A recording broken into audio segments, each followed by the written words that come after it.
own magnetic fishing game out of easy to find supplies in your home.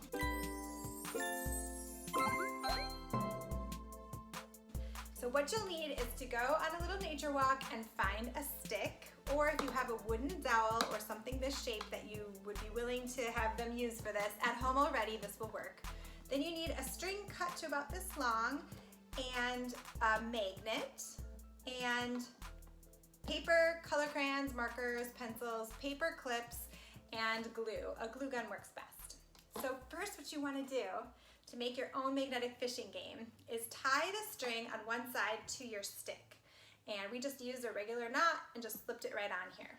Then you want to take your glue gun and wrap the other end of your string along the magnet, and then hot glue the string or yarn to the magnet.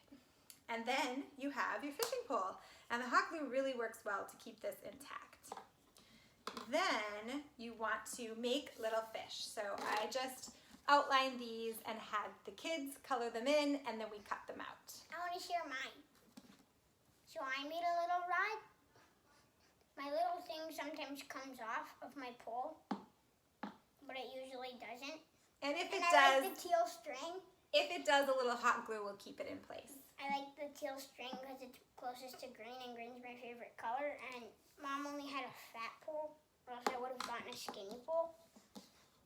And my sister gave me one of her dry erase board magnets. And I made my own type of fish. This thing. And then my mom has a lot of these paper clips for this. So what you want to do after you make the fish is you just slip a little paper clip onto each fish like this. And that is how you make your fishing game, and the magnets stick to them. You want to demonstrate how you catch a fish? After I share my type of fish that I made. I made some sort of swordfish. I used the paper clip as the sword,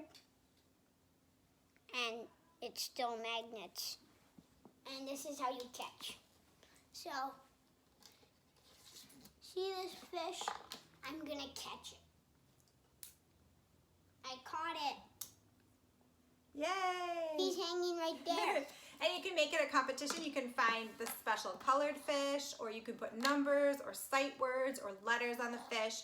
You can have them sitting behind a chair and make it the string longer and make them try to do it behind a chair, like on the floor, or you could just do it here on a table. You can get creative and even make like a pond. Maybe you want to make take a blue sheet of construction paper or a blue fabric, and that can be your pond. You can get as creative or as simple at this as you want, but it's lots of fun. It keeps them busy, and they have a great time, and it's super easy to do. So hopefully this helps you get some ideas on what you can do with your kids when you're working from home to keep them busy. Thanks for watching. They're great. If you like this video, give it a like. Hit subscribe and comment below with what you like best about fishing. Sometimes you might catch a paper clip and it comes off your fish. We'll see you in the next one. Thanks for Bye. watching. Thanks for watching.